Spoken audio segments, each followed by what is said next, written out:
C'est sous cette serre, au cœur de laquelle la température atteint les 30 degrés, qu'est cultivée la spiruline. Chaque année, ce sont environ 300 kilos qui sont produits dans ces bassins hors sol. L'algue, caractérisée par sa couleur verte, est remuée en continu par un moulin, lui permettant ainsi de faire sa photosynthèse nécessaire à sa croissance. Alors ici, on a pris une petite échantillon de spiruline dans nos bassins, une petite goutte, hein, il n'y en a pas grand-chose. Hein, vous voyez. Là, on a une grande spiruline et au bout d'un moment, il va y avoir une rupture cellulaire et elle va se couper en deux.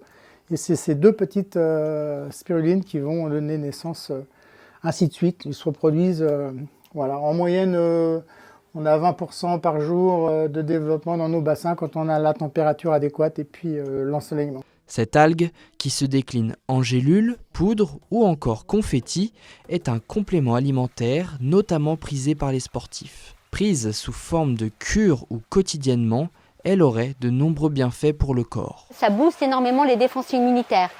Quand on est fatigué, quand on sort d'une opération chirurgicale, même après une chimiothérapie, on a besoin effectivement de rebooster l'organisme. Donc là, c'est un aliment naturel, un apport naturel avec l'algue, avec la spiruline.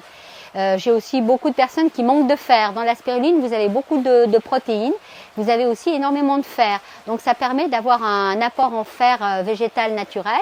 Et le fer permet aussi de redonner du tonus, de l'énergie au corps.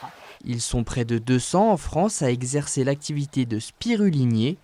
La spiruline des Bauges, elle, propose à ses clients de venir déguster, observer la production et échanger directement avec les producteurs. C'est intéressant de voir la production quand même, de savoir comment c'est récolté, mis à sécher. Je trouve ça assez sympa de pouvoir voir d'où ça vient et comment c'est produit. La saison s'achèvera désormais aux alentours d'octobre pour ces spiruliniers qui dépendent des beaux jours pour le bon fonctionnement de leur production. Après près de 10 ans d'expérience, c'est un pari gagné pour Virginie et Patrick qui voient leurs clients augmenter d'une saison à l'autre.